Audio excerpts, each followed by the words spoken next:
Oi, pessoal, tudo bem? Na aula de hoje a gente vai dar continuidade então aos estudos relacionados aí à energia, a forças, energia mecânica e conservação de energia, e hoje a gente vai ver as máquinas simples. Vamos lá? Uma máquina simples, ela é um instrumento aí, né, que faz parte do nosso dia a dia e que facilita a realização de um trabalho. Uma máquina simples, ela participa das atividades humanas desde períodos muito remotos, né, distantes. A gente costuma dizer que uma máquina simples surgiu juntamente com o desenvolvimento das sociedades, das civilizações.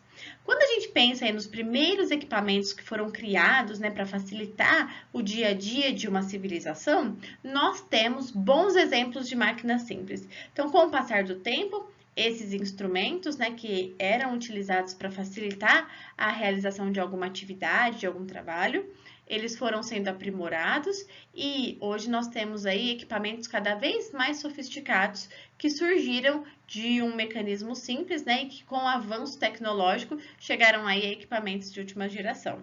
Quando a gente pensa em máquina, esse é um termo muito abrangente, né? A gente tem muitos equipamentos modernos e cotidianos que são denominados máquinas, né? Se a gente pensar o computador que a gente usa, a máquina que eu uso em casa para fazer minhas aulas, né? Estou me referindo ao meu computador. A máquina que está que é responsável por eu gravar uma série de aulas, né? E estou falando de outro instrumento. Então, máquina é um conceito bastante abrangente, mas nos indica instrumentos que vão transformar aí as formas de energia e vão facilitar a realização de alguma tarefa. Com esse panorama, né, do que é uma máquina, pensar numa máquina simples é pensar num simples mecanismo que consegue nos ajudar a resolver algum tipo de tarefa. E aí a gente tem alguns exemplos, né, as alavancas, as roldanas, as rodas, o plano inclinado. Então, hoje nós vamos falar de mecanismos simples que possuem aí a tarefa, né, de facilitar o nosso dia a dia, e essas máquinas simples estão embutidas em tantas outras máquinas complexas do nosso dia a dia, ok? Então vamos lá. Então, primeiro, né, pensar numa máquina simples é pensar como as forças estão sendo aplicadas, né, qual o conjunto de forças que está sendo aplicados, então, neste tipo de elemento. Então, nós temos três forças importantes: a força potente, a força resistente e o ponto de apoio ou a força de apoio aí. Então, a força potente ou motora é aquela que provoca o movimento, a realização da atividade. A força resistente é a que causa resistência a esse movimento, ela se opõe ao movimento que está sendo, que nós estamos tentando realizar com a força potente. O ponto de apoio, ele é um elemento de ligação, que vai ser uma estrutura aí, que permite a interação entre a força potente e a força resistente. Quando a gente pensa aí, né, na localização desses elementos, força potente, resistente, ponto de apoio, nós temos diferentes máquinas que serão definidas aí, né, de acordo com a função que elas desempenham aí no nosso dia a dia. Então, o primeiro exemplo que nós vamos ver são as alavancas e como é que a posição dessas forças, né, da aplicação dessas forças, dependendo da organização dessas forças, a gente tem um tipo de alavanca, uma definição de alavanca. Nós veremos três. Então, o primeiro tipo de alavancas que nós vamos ver são as alavancas interfixas. Se a gente pensar em alavanca, né, a alavanca, então, é tida aí como uma barra, né, que pode girar sobre um ponto de apoio, proporcionando um aumento de força que está sendo aplicado ali, né, proporcionando um aumento dessa força potente. Como a organização, né, das forças em uma alavanca facilita a realização da atividade, aumentando a sua força potente, né, fazendo essa força potente superar uma força de resistência, nós temos diferentes tipos de instrumentos que utilizam esse tipo de mecanismo. Então, nós vamos ver três tipos de alavancas que se diferenciarão pela posição dessas forças, da força potente, da força de resistência e do ponto de apoio. As alavancas foram criadas no século III a.C. Pensando nos estudos aí de Arquimedes, Arquimedes propôs, né, uma das primeiras estruturas pensadas como alavancas, e tem uma frase bastante interessante do Arquimedes sobre alavancas que eu vou falar como curiosidade no finalzinho desta aula. Então, o primeiro exemplo de alavancas que nós vamos estudar são as alavancas interfixas. O que isso quer dizer? O ponto de apoio fica no meio da força potente e da força resistente. Olha os exemplos que nós temos aí. Nós temos aí um alicate, poderia ser uma tesoura também. A força potente aplicada lá no cabo do alicate ou no cabo da tesoura. O ponto de apoio é esse ponto aí de ligação e a resistência está na ponta do alicate ou da tesoura, que é a força que a gente vai enfrentar ou para torcer com o alicate, girar com o alicate ou para cortar aí com a nossa tesoura. Nós temos um segundo exemplo, que é o martelo. Nós temos no martelo uma força potente, que é colocada ali no cabo do martelo, um ponto de apoio, que está bem lá na cabeça do martelo, na região entre, né, a garra que vai tirar aí um prego ou a parte que vai bater o prego na parede, e a força de resistência, né, que está na parte onde a gente vai retirar o prego de uma superfície ou do outro lado onde a gente vai, então, bater ali para pregar um prego em algum lugar. E o terceiro exemplo de interfixa, que tá aí, que é uma gangorra. A gente tem uma força potente de um lado, né, que tá aí ajudando essa gangorra a se movimentar a partir de um ponto de resistência na outra extremidade. Lembrando que o ponto de apoio está entre essas duas forças. Então, nós temos, para este tipo de arranjo entre as forças, as nossas alavancas conhecidas como interfixas. As alavancas interresistentes, o ponto de resistência está entre o ponto de apoio e a força potente. Então, fica no meio ali a nossa força de resistência. Nós temos 3 exemplos aqui. Nós temos o exemplo do quebra-nozes, né? Tem um ponto de apoio na ponta, né, unindo aí as duas partes do nosso instrumento, conhecido como quebra-nozes. A região onde a gente põe a noz ali, que vai ser onde terá a resistência aí, e a força potente, que é no cabo desse instrumento. Nós temos o abridor de garrafas, né, como ponto de apoio aí, nós temos onde a gente apoia a nossa tampa. A resistência está ali em tirar a tampa e nossa força potente vai ser realizada também no cabo. Olha a força de resistência ali no meio, né? Entre o apoio e a força potente. E nós temos também aí uma carriola, né? Muito utilizada na construção civil, que tem lá o ponto de apoio lá na roda da frente dessa carriola. A força resistente na região onde a gente coloca aí, né? O material que a gente vai carregar. E a força potente, que é onde a gente aplica aí a força que nós vamos realizar lá no cabo dessa carriola, lembrando que a força resistente estando no meio, entre o apoio e a força potente, nós temos alavancas interresistentes. Nós temos alavancas conhecidas como interpotentes, se o ponto aí, né, de força potente estiver no meio entre o apoio e a força de resistência. Então, se a gente pegar, por exemplo, né, a pinça, nós temos o ponto de apoio lá onde une, né, as duas partes da pinça. A força potente a gente vai colocar bem no meio aí dessa pinça e a resistência está sempre na ponta da pinça, que é onde a gente vai precisar, a gente vai encontrar aí a resistência em relação à força que nós estamos aplicando. Nós temos aí uma pessoa utilizando uma vassoura, né, poderia ser um rodo ou uma enxada. A força potente está sendo aplicada ali no cabo. Nós temos uma resistência que está lá na ponta, né, dessa vassoura, aí poderia ser um rodo também. E nós temos um apoio, né, que está lá na outra ponta dessa vassoura, colocando aí a força potente no meio da realização desse arranjo, né? Resistência numa ponta, apoio na outra e a força potente no meio, como uma alavanca interpotente. Nós temos o cortador de unha também, onde a resistência está lá na região que vai cortar mesmo a unha, né? A potência onde a gente aperta, né? A gente está fazendo a força ali, a força potente. e o apoio está lá na outra pontinha do nosso cortador de unha. Uma alavanca interpotente, que lembra a pinça, é o hashi de comer comida japonesa. Tem pessoas que conseguem fazer o mecanismo aí de alavanca muito bem feito e não precisa de um apoio reforçado como o elástico ou o adaptador de hashi. E tem pessoas que não conseguem, precisam daquele adaptador, mas esse sistema aí de usar o hashi nada mais é do que uma alavanca interpotente.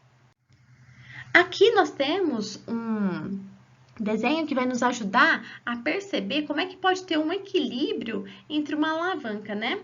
Esse equilíbrio vai acontecer se a gente tiver aí, né, um ponto de apoio, onde dá para equilibrar força potente e força resistente a partir do braço de força, né? Esse braço de força é a distância que as forças estão sendo aplicadas em relação ao ponto de apoio. Então, no equilíbrio, se a gente pegar a força de resistência e a distância dessa força de resistência até o ponto de apoio, que é chamado de braço da força resistente, isso tem que se igualar à força potente. Então, a força potente vezes o braço de força potente vai ser igual no equilíbrio em relação à força resistente.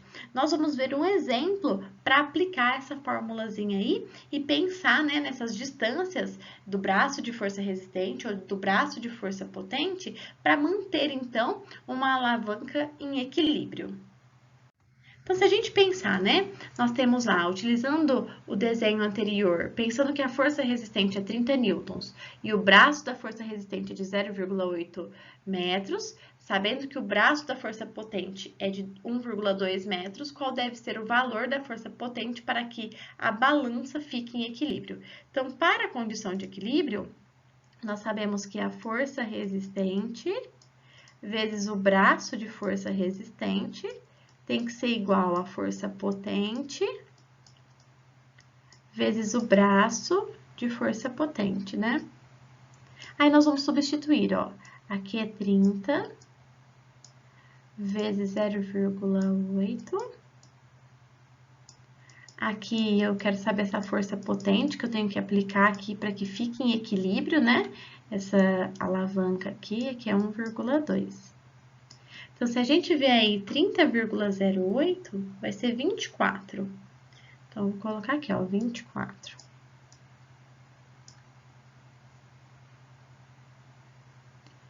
Isso vai ser igual a força potente vezes 1,2. Esse 1,2 vai passar agora dividindo, ó.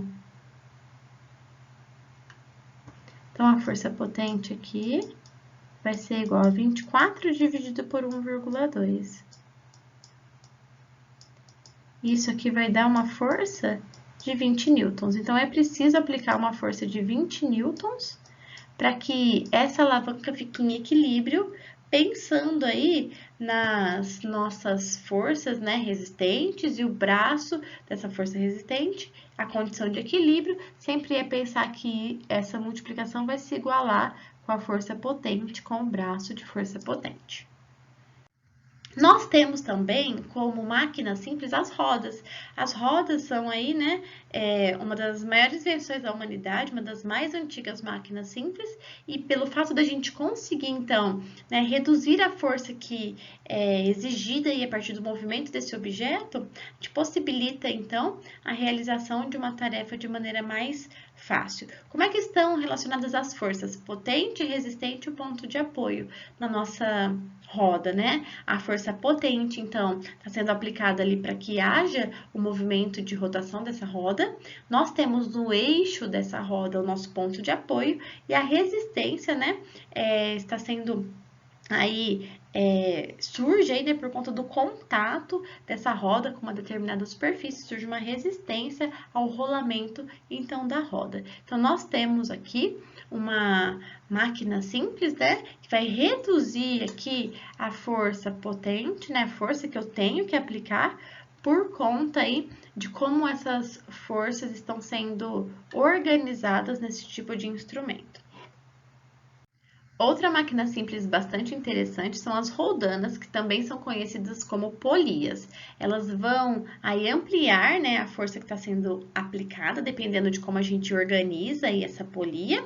E ela também tem a possibilidade, né, a gente usa uma roldana, uma polia, para mudar a direção de aplicação de uma força. Então, vamos conhecer aí os dois tipos de roldanas que nós temos.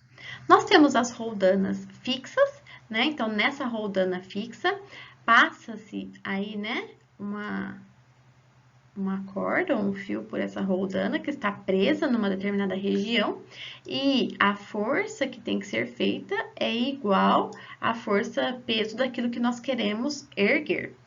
E nós temos as roldanas móveis, né? A roldana móvel está aqui, ela não está presa a nenhuma extremidade, ela está associada a uma roldana fixa que está presa, né?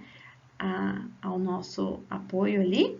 E conforme a gente puxa aqui, né? Essa roldana, o fato da gente ter prendido uma roldana móvel aqui faz com que o peso que nós vamos a força que nós vamos fazer aí, né, será o peso do objeto que nós estamos levantando dividido por 2, porque a roldana móvel, ela divide a força que vem aqui em duas partes iguais, e como a gente sabe que a roldana fixa transmite essa mesma força para a região que nós estamos realizando a força potente, nós conseguimos, então, diminuir a força que será realizada aí para erguer um determinado material se a gente associar uma roldana móvel a uma roldana fixa.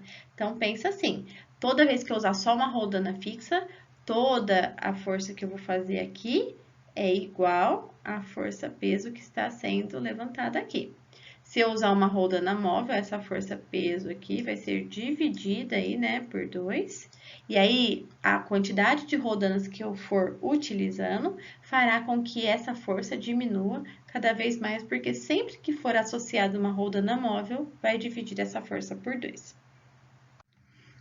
Nós temos também como exemplos de máquinas simples as engrenagens, né? Elas têm formatos de roldana, mas nós temos ali estruturas onde a gente tem rodas dentadas ao invés de passar uma corda, né? Ou algum tipo de sulco.